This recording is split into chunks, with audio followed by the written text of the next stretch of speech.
Bago po tayo magsimula, tayo po ay muna manalangin. Hindi tayo po ng gabay sa ating Panginoon. Amang Diyos na makapangyarihan sa lahat, salamat po sa araw na ito. Tunay nga napakabuti mo sa bawat isa. Dinala mo po sila sa sambahan para luwalhatiin ka, Panginoon, at dakilahin. Salamat po, Panginoon, sa lebeyo na ibinigay mo po sa akin. Mahayag ang iyong salita. Lord, patuloy mo po itong bigyan ng buhay, bigyan ng pag-asa, Panginoon. Nang sa gayon, kami lalabas sa iglesia ito na dala-dala ang tunay na pagmamahal na galing sa iyo. Salamat po, Panginoon. Sa iyo po ang kapurihan sa pangalan ni Jesus. Amen. Magandang umaga po ulit sa lahat. Ulit na lang kasi po, alam niyo naman, nandito po sa ibabaw, pulpito. At maraming salamat po at dumating po ang ating Elder June at Ate Ann. Naka-schedule na rin po ata. Ngayong umaga po, talaga po ang mundo, no? Napakagulo. No? Talagang hindi na po natin alam kung ano po talaga ang mangyayari, pero nakasulat naman po sa Biblia na talagang pagulo ng pagulo ang ating daigdig. No? Nandiyan po ang sunog, ang lindol, ang pagbaha, no? At nakasulat naman po talaga ito sa Biblia. Ang ating teksto po sa umagang ito ay sa Luke chapter 6.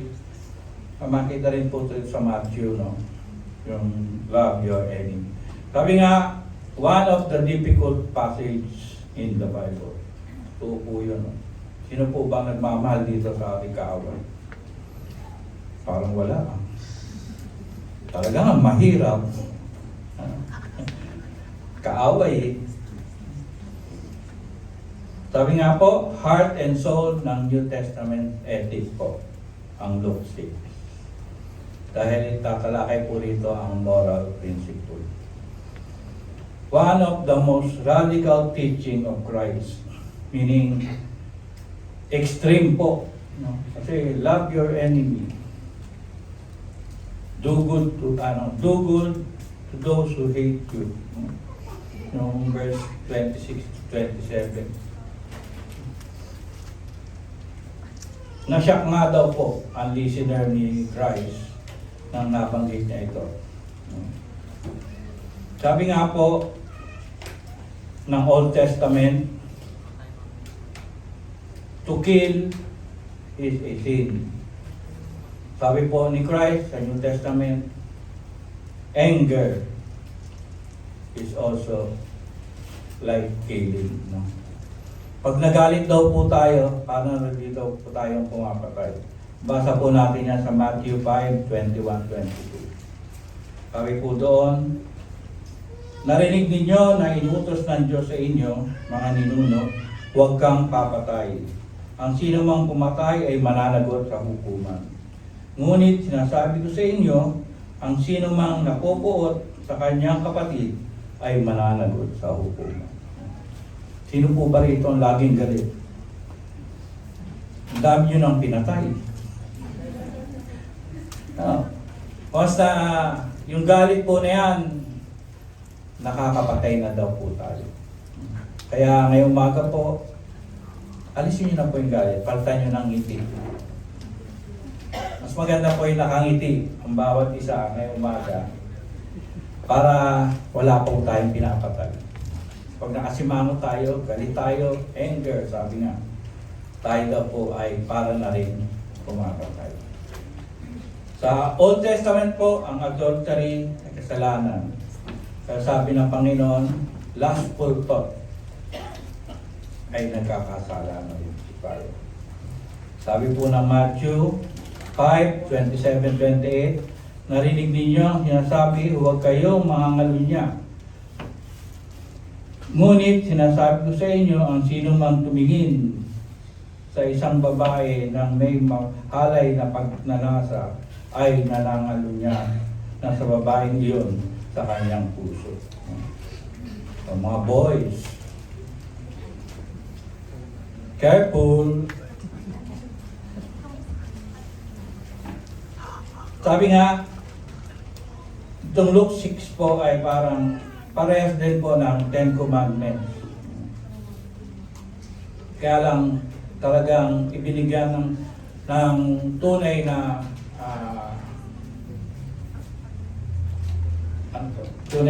ano ng Panginoon.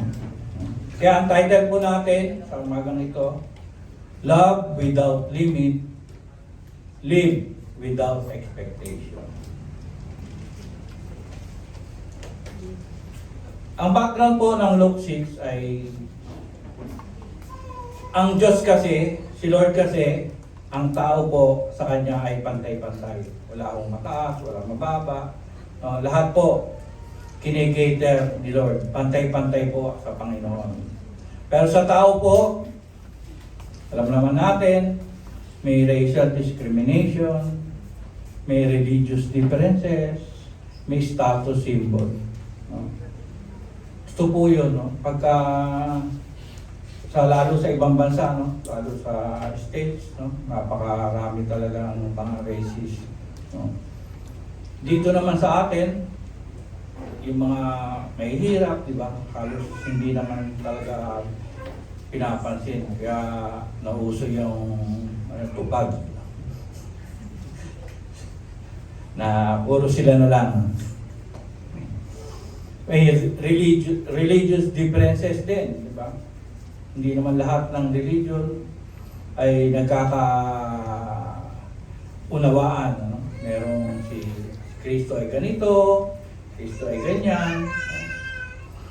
Lalo na po yung status symbol ng tao. Pagka mataas ka sa lipunan, iba ang tingin sa'yo. Pagka mababa ka, kawa-awa ka. Sabi nga sa Luke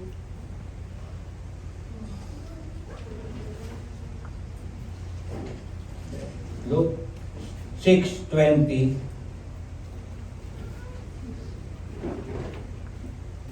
Blessed are those who poor, for yours is the kingdom of God. Blessed are those who hunger, for you shall be satisfied. Blessed are those who weep now, for you shall laugh. Kaya nanawag po ang Panginoon para aliwin ang mga aba. Sabi nga po ni Jesus dito sa Luke 6, it is a radical love. Kasi po dito sa Ten Commandments, pinakikita ng Panginoon sa mga Pariseo na sila po ay mga hipokrito. Pinakita ng Panginoon na paano i-apply talaga ang pagmamahal. Kasi ang mga Pariseo po, mga Hudyo lang ang kanilang minamahal. No? Wala ho silang pagmamahal sa mga Hintil na kagaya natin. Kaya ang teaching po ni Christ dito sa Luke 6 ay itinaas niya ng level, no? Para sa ating mga believers. No? Sabi nga, ginawa ni Jesus sinabi ni Jesus sa Luke 6 para i-expose niya yung tunay na ibig sabihin ng Ten Commandments. Pinakita ng Panginoon dito na kahit expert kayo ang mga Pariseo sa batas, pero wala kayong pagmamahal, walang silbi ito. How God relate us? We are constant recipient of His love. No? Tayo po ay talagang mahal na mahal ng ating Panginoon. Kahit lagi tayong hindi sumusunod sa Kanya. Amen po ba yun? No? Kahit hindi po tayo masunurin, ganun pa rin ang pagmamahal ng Panginoon. Pangalawa po, merciful is Lord.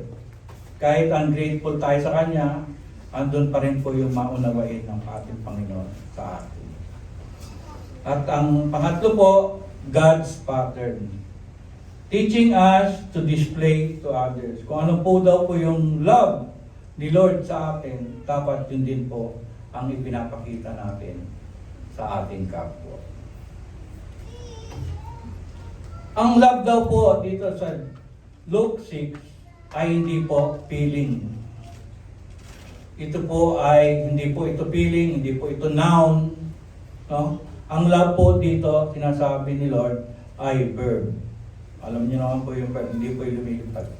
Ito po yung action. Amen po? Ito po yung action. No? Yung love po rito, kailangan lalagyan natin ng action. Kaya nga sabi, love your enemy. Mahirap po, pero po ito yung inutos ng ating Panginoon. Hindi naman po lahat talaga ay friends natin. No? Hindi natin Betsy, hindi natin amiga, amigo. Meron din po talagang minsan nakakatampuhan, nakakagalit. No? Pero sabi nga, number 1, do good who hate you. Dealing with difficult people, we must guard against pride. Totoo po yun. Kung mataas po ang pride natin, mahirap po tayo mag-deal sa difficult people. Hindi po kayo magkakasalubong. Kasi taas nga ng pride nyo, hindi nyo siya kayang abutin. Sabi po ng Romans 12:3, huwag ninyong pahalagahan ang inyong sarili higit sa nararapat. Sabi rin sa Philippians 2:3 and 4, lubusin ninyo ang aking kagalakan, sabi ni Pablo. Magkaroon kayo ng isang kaisipan, magbuklod kayo sa isang pag-ibig, at magkaisa kayo sa puso't diwa.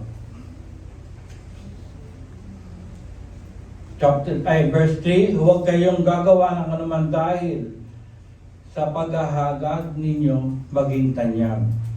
Sa halip, bilang tanda ng pagpapakumbaba, ituring ninyong higit sa iba kaysa ang inyong sarili. Tanggalin na po daw natin ang ating pride. Kasi talagang yun po ang isang dahilan kaya tayo ay hindi makapagpatawad sa ating mga kaaway. When we deal difficult person, we approach the situation in meekness, in gentleness ka po na tinatawag. Tsaka humility. Kaya ang key po dito ay babalik ulit tayo. Love, pagmamahal. Sabi nga ng Galatians 5:14, love your neighbor as yourself. Sabi naman sa Proverbs 10:12, hatred stirs up stripes, but love covers all offenses. Sabi po sa Tagalog, sari-saring kaguluhan ang bunga ng kapuotan, ngunit ang pag-ibig ay pumapawi sa lahat ng kasalanan. Tunay nga po na pag tayo po ay andito ang ating pagmamahal sa ating kapwa, mapapawi po yung makakagawa tayo ng magandang mga bagay sa ating kapwa-tao. Letter B po, mabilis lang po tayo, no? Kasi nahihirapan na po ako tumayo dito. Bless those who curse you. Number 2 po. No? It is one thing to bless for someone who is doing good to you. But to bless for those who curse you is very difficult. So po yun, pagka tayo po ay nakatagpo ng isang tao na talagang namumuhian tayo, namumuhi tayo sa atin, no? Talagang lahat ng sumpa ginawa na sa atin. no? Mahirap po na mahalin. Kasi ang curse daw means to harm and to prosecute. Ang bless po dito sa Greek word, may Greek word pa ako, eulegio, meaning to pray. Babalik rin po sa panalangin. Love your enemies, kagaya rin po ng ating binasa, nakikita rin po ito sa Mateo 5:4. Love your enemies and pray for those who persecute you. To bless one's enemy is not just to do good, but actually to ask God for their well-being. Tunay nga po na hindi po natin dapat din balikan ng curse ang nagka-curse sa atin. Pagkos ito po ay dapat natin ipinalangin, panalangin natin sa Panginoon na sana ay umayos, no? Pabigyan ng bagong puso, bigyan ng magandang pag-iisip, at manunasan din niya ang tunay na pagmamahal ng Diyos. Huwag po nating ipag-pray na mawala na sa mundo. Pag tayo po ay tinurse, pag-pray po natin ang mabubuti yung nag-curse sa atin. Kasi minsan po, tunay nga po, pagka nakatagpo tayo ng tao na alam nyo na talagang laging galit, talagang kung ano talaga nabibigkas niyan. Kahit man tayo po, pag tayong galit, iba po ang lumalabas sa ating puso. Kaya ang sabi nga po, pag tayo daw po ay galit, tayo po ay manahimik, magbulay-bulay, huwag magsalita, para hindi po tayo makaalpas ng mga salita na hindi kalugod-lugod sa Panginoon. Pwede naman po tayo take time, magbulay-bulay, tama ba yung ginawa ko, tama ba yung nasabi ko. Kasi mahirap po pagka naipagkas na natin, hindi na natin pwedeng ibalik. Makakasakit na po tayo. Makakahiwa na po tayo ng damdamin. Kaya sabi nga, love your enemy. Pero kung ganun po tayo, bagamat talagang napakahirap po. Nung binigay nga po ito ni Pastor sa akin, kami po ay nag-aaral. Sabi ko, Pastor, parang mahirap naman i-practice. Kasi unang-una, kaaway yun eh. Pero yun nga daw po ang sabi ng Panginoon. Kaya niya ini-expose daw po ito para makita natin kung ano ay yung pagmamahal na ibinigay ng Panginoong Jesus para sa atin. Kasi yun naman po talaga ang Bible, yung ginawa ng Panginoong Jesus sa krus ng Kalbaryo. Bagaman tayo talagang kaaway niya nung una, hindi po tayo pa nakakilala sa Panginoong sa Kristo, kaaway ang tingin sa atin, di ba? Minamak natin ang Panginoong sa Kristo. Nung siya ay dinala sa krus ng Kalbaryo, anong ginawa ng mga tao? Dinuraan. Pero ibinigay pa rin niya ang kanyang buhay. Enemy niya yun. Pero yung buhay niya, binigay niya, pinako siya sa krus para lang sa ating kaligtasan. Yun po yung ibinibigay dito. Bagamat napakahirap talaga na sundin o gawin. No? Pero pag alalahanin po natin ang Panginoon sa ginawa niya, talagay ko kaya po natin. Amen po? Kaya natin. At letter C po, pray for those who use you. Pag hindi mo gusto ang isang tao, sabi po nga ni Pastor, subukan daw po nating challenge, pag-pray po daw natin ng 30 days. 30 days challenge. Every day, pag-pray natin, iluhod natin, Sana po mabago yung tao na yun, Panginoon, na lagi na lang nakasimangot sa akin. Challenge po yun. We should love our enemy. How?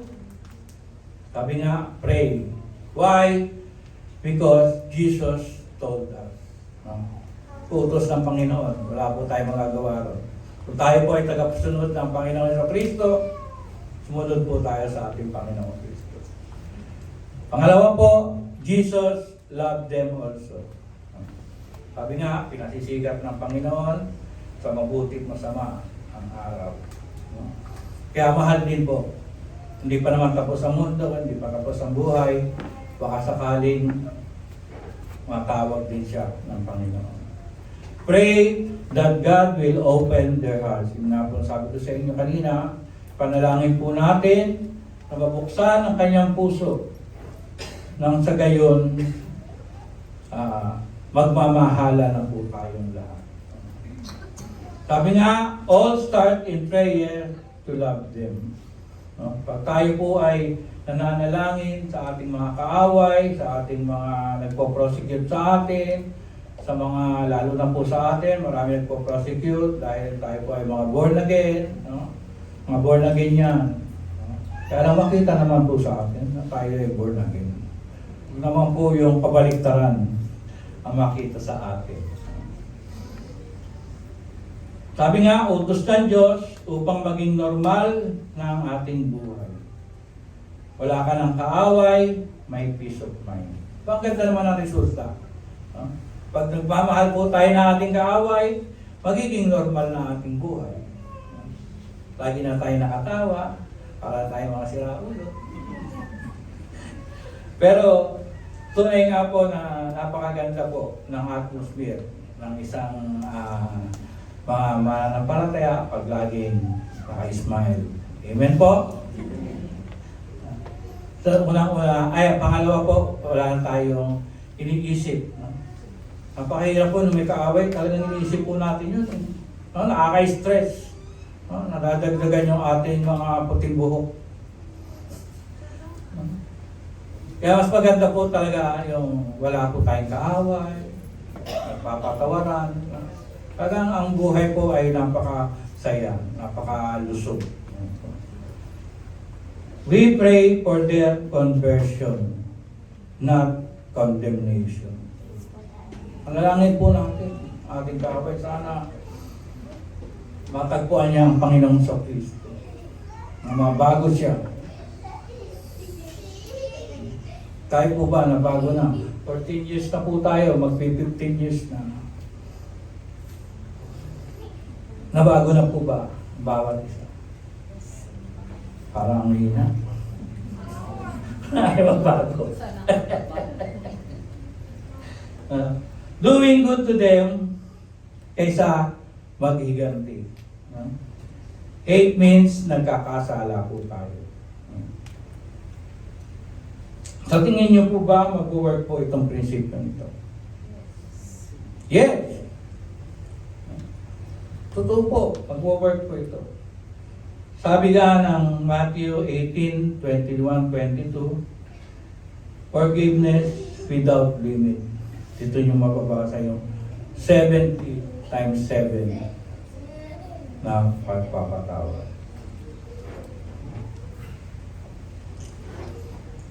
Praying for them means let God handle your enemies, not you. Ito po yun. Hayaan po natin ang Diyos ang kumilos. Dahil dinala na natin sila sa panalangin. Huwag po tayong kumilos dahil hindi po kayo mag-aayos. Hintayin niyo po na ang Diyos ang kumilos sa Kanya at kumilos din sa atin. Kasi parehas po tayong aayusin ng Panginoon. Hindi lang po yung kaaway natin. We guard our heart para di tayo maging kagaya nila. Rather than respond in anger, pray for them. When you hate, ano po? Magtatagumpay po ang kaaway, demonyo. When you believe when you become victorious, ikaw po mismo ang magbabago.